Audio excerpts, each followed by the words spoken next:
Alright, how are you guys doing today?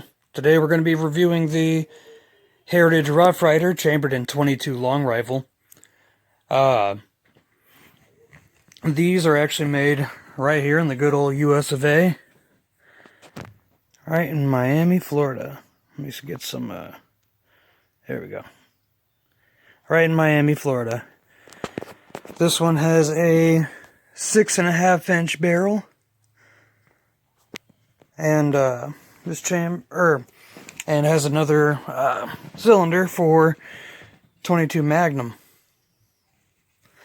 This is a single shot, so every time you pull it back, or every time you shoot, you have to pull the hammer back.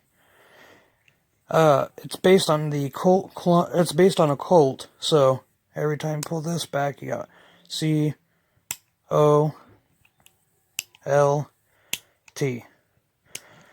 The old Colt ones used to do that, and just like this. So I guess it's based on the old style Colt. It is unloaded, so you don't have to worry about that.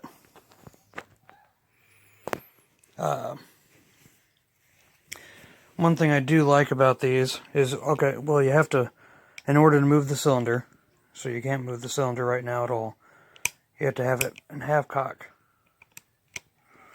Then you can move the cylinder freely. And the cool thing about this is that it has the ejector rod right here. Right there. And that will,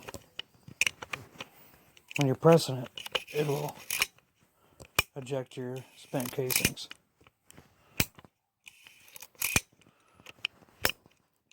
One of the things I really think is cool about this. Then, after you get done loading them, you just shut that. And if you wanted to fire, you'd have to put it on fire, because this does have a hammer block safety. So,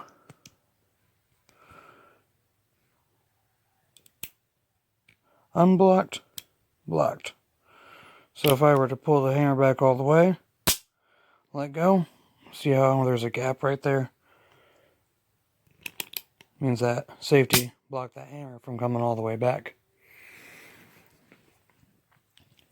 The trigger on it feels like it feels like a nice crisp trigger. Not really too much take up there. I really like this trigger on this gun. This is actually one of my favorite guns in 22. I have a couple Marlins and other things like that.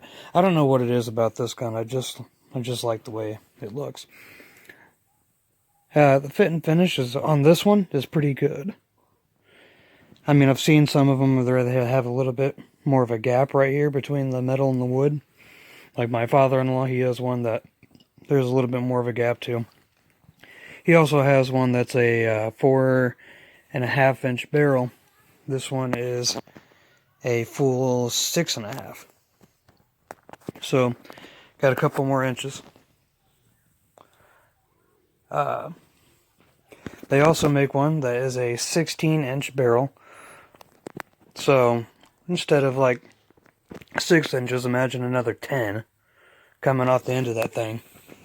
It's kind of ridiculous. I do have a video of my dad shooting this gun, and I also have a quick clip I'd like to include of a squib load. My dad is a new shooter, and he was hitting the targets pretty consistently at 50 yards.